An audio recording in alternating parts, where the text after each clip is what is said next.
오늘만이 있다. 전부 다 시원하게 훌훌 털어버려라. 저는 무엇보다도 오늘만이 있다 이 말을 꼭 하고 싶었습니다. 정보는 흘러넘치고 장래 걱정하랴, 주변 사람 걱정하랴 여념이 없는 시대에 살고 있으면 현재에 집중하기가 점점 어려워집니다. 그러나 사실 한 가지에 푹 빠져서 온전히 즐길 수 있는 순간은 지금뿐입니다. 지금 이 순간, 이곳에 존재하는 자신을 다시 한번 찬찬히 살펴보세요. 과거에 얽매이지도, 미래에 흔들리지도 말고 그 맛을 똑똑히 느낄 수 있는 오늘에 온 신경을 쏟아 최선을 다해 즐기세요. 그 결과는 언제가 됐든 어떤 모습으로든 반드시 돌아올 겁니다. 내일 당장 지구가 멸망할지도 모르는데 남에게 기댄다고 달라질 건 없습니다. 자신의 꽃봉오리를 활짝 피울 수 있는 건 오로지 자신뿐입니다. 이 세상 모든 일은 인과응보입니다. 미래를 만들어내는 사람은 바로 오늘의 나죠. 오늘의 나를 가로막는 것들을 전부 훌훌 털어버리고 가벼운 마음으로 한번 걸어가 볼까요? 내일이 온다는 희망은 당연히 가져야 하지만 100% 내일이 오리라고 장담하면 안 됩니다.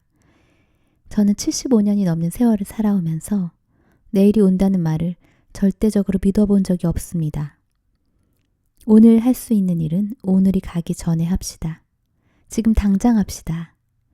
뭐부터 해야 하지? 고민할 필요 없습니다. 생각나는 대로 뭐든지 다 하면 후회할 일이 없습니다. 무슨 대단한 일을 이루려고 하지 않아도 좋습니다. 마음속에 자연스레 생기는 작은 레지스탕스를 찾아냈다면 뚜껑을 덮어버리지만 마세요. 레지스탕스란 저항입니다.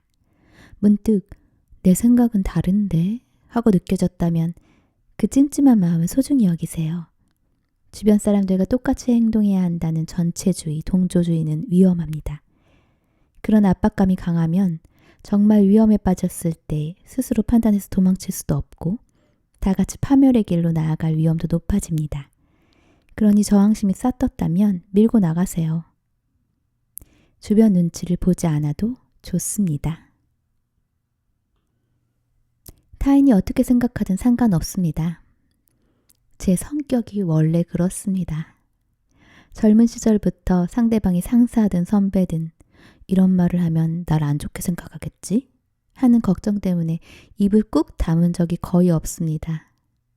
겨우 몇 년 더 오래 산 선배와 제 생각에 하늘과 땅만큼 차이가 나겠나 싶었거든요. 반골 정신이라고나 할까? 그런 태도는 어렸을 때부터 변치 않는 거예요.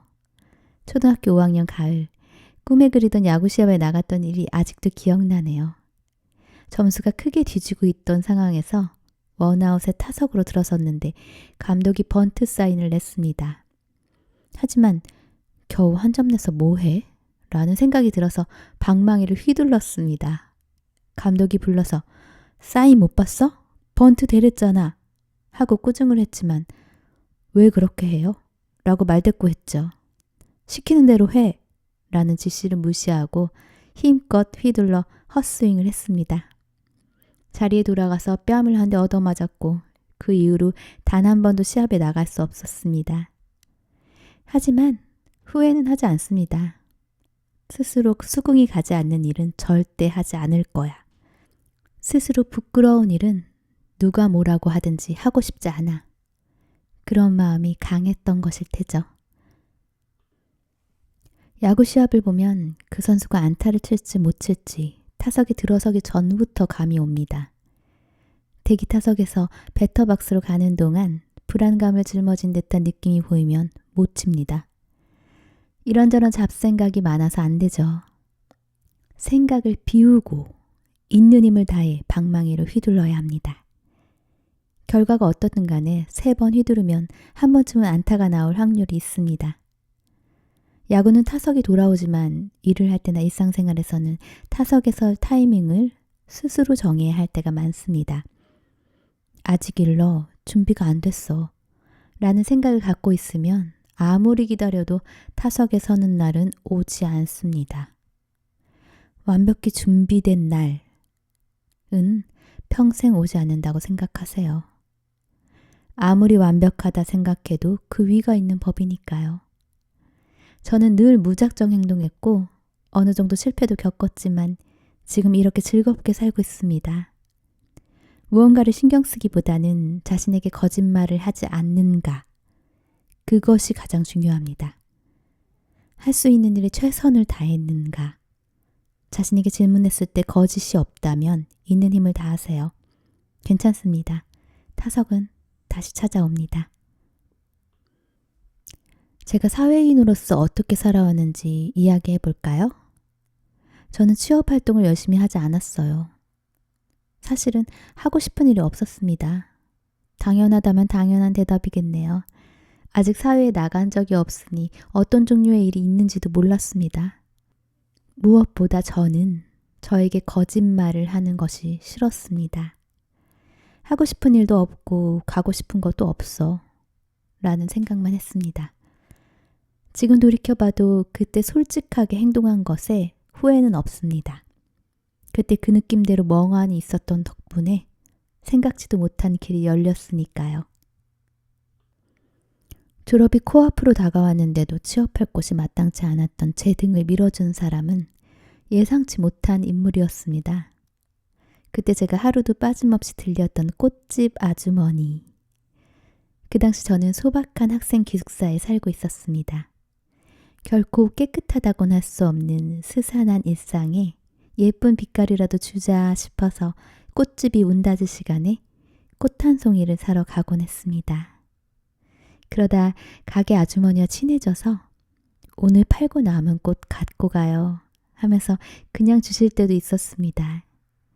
그날도 세상 돌아가는 이야기를 하다가 아주머니가 물으셨습니다. 그런데 나카노 씨 취업은 안 했어요? 아직 못했어요. 불량 학생이네. 가고 싶은 데가 없어요? 없어요. 정말 없어요?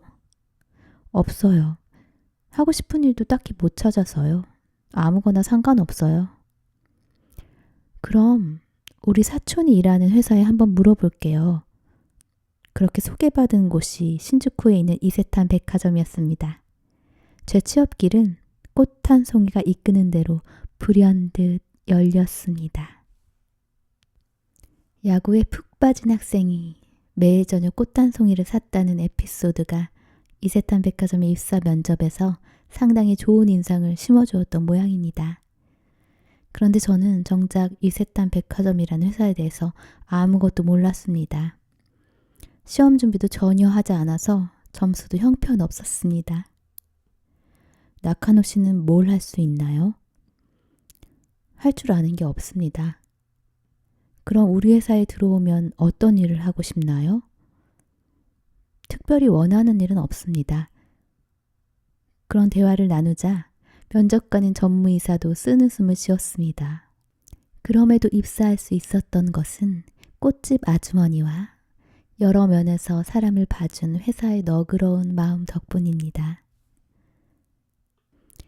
물론 제대로 된 절차를 밟고 들어온 다른 신입사원과 똑같은 대우를 받지는 못해서 생긴 지 얼마 되지 않은 마미나라는 자회사로 배정받았습니다. 이곳이 바로 패션업계 경력의 출발점이었습니다. 신생이사였던 덕분에 무슨 일이든 시도해볼 수 있어서 재밌었습니다. 하고 싶은 일이 특별히 없었던 차에 굴러들어온 행운이었죠. 무엇을 위해 일하는가? 대답은 하나입니다. 자신을 위해서죠. 회사를 위해서가 아닙니다. 가족을 위해 일하는 것도 왠지 믿기 어렵습니다. 눈앞에 있는 일이 좋고 즐거워서 하는 겁니다. 회사란 인간이 일을 즐겁게 하기 위한 수단이자 상자에 불과합니다. 회사는 처음부터 자연계에 존재했던 곳이 아닌 인간이 만들어낸 시스템일 뿐인데 인간이 회사에게 이용을 당하다니 적반하장도 유분수죠. 그러니 회사를 위해 온몸을 다 바쳐 일하지 마세요. 애사정신을 강요하는 것도 이상합니다. 무미건조한 정신으로 일하라는 말이 아니라 일하는 사람은 어디까지나 나다 라는 점을 명심해야 한다는 것입니다. 일에 몰두하고 싶은 시기에는 아무리 늦게까지 남아서 일을 한다 해도 저는 찬성입니다.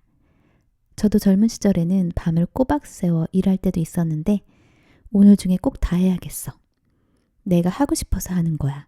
이런 마음이었기 때문에 전혀 고통스럽지 않았습니다. 왜냐하면 죽을 둥 살 둥 노력하는 것이 아니라 그 일에 푹 빠져 있었기 때문이죠. 사람이 중심이고 회사는 도구입니다. 이 관계성을 잘못 짚지 않았으면 합니다. 자동차에 엑셀과 브레이크가 있기 때문에 안전하게 달릴 수 있듯이 인간도 전진과 정지를 적절히 분배해서 써야 됩니다. 항상 주변에 부는 바람의 변화를 느끼고 뭔가 의아하면 바로 멈춰야 합니다. 이 이상 나아가면 위험해 라는 판단이 섰다면 주저하지 말고 브레이크를 밟으세요. 멈추는 힘이야말로 안전유지를 위해 꼭 필요합니다. 전진하라와 언제든지 멈춰라를 한 묶음으로 생각하세요. 그래야 오히려 부담을 덜고 도전하기 쉬워지지 않을까요? 시작하는 용기와 비슷할 정도로 중요한 것이 그만두는 용기입니다. 그만둘 때를 어떻게 판단해야 하나요? 라는 질문을 받는다면 너무 힘을 많이 쏟았다고 느꼈을 때 라고 대답하겠습니다. 우리는 세세한 내용들이 아니라 크고 자연스러운 흐름 만들기에 신경 써야 합니다. 어딘가 모르게 어색한 오기가 생기거나 왠지 나답지 않은데 라고 느꼈다면 이제 그만둘 시기라고 생각하세요. 그만둘 때 최대의 해방꾼은 과거의 자신입니다. 지금까지 쌓아온 게 아까워 라는 마음이 무거운 족쇄가 돼서 발을 잡는 사람을 많이 봐왔습니다. 과연 그렇게 계속 질질 끈다고 해서 미래가 있을까요? 자신에게 질문해 보세요. 이제는 상황이 전과는 달라지지 않았는지 주변을 잘 살펴보세요. 목표를 높게 잡고 돌진하라 라는 것은 근대에 추구했던 탐욕을 전제로 한 부국강병의 정신입니다. 인간은 그런 목표 없이도 눈앞에 있는 행복이나 즐거움만 쫓으며 살 수 있습니다. 그것이 바로 성숙한 나라에서 사는 섭리를 아는 사람의 자세가 아닐까요? 이세탄 백화점에 입사하고 몇 년 후 저는 선배와 다투는 바람에 회사를 그만두게 됐습니다. 평소처럼 제가 머릿속에 있는 생각을 툭툭 입 밖으로 꺼내게 발단이었습니다. 어디서 굴러들어온지도 알 수 없는 애송이가 한 발짝도 물러서질 않으니 곧 싸움으로 번졌고 제가 그만두게 됐습니다. 어떻게 들어간 회사인데 이런 미련은 없었습니다. 처음부터 제가 무슨 일을 할 수 있는지도 몰랐고 3년 후, 5년 후에 어떤 일을 하고 싶은지도 생각한 적이 없었습니다. 오늘 하루 즐겁게 일할 수 있는지 그것이 중요했기 때문에 제가 할 수 있을 것 같은 일에 최선을 다하고 일을 반복할 뿐입니다. 미래를 너무 구체적으로 계획하기보다 막연하게 생각해야 더 대단한 일을 할 수 있지 않을까요? 그것 말고도 중요한 것이 하루하루 느끼는 작은 행복입니다.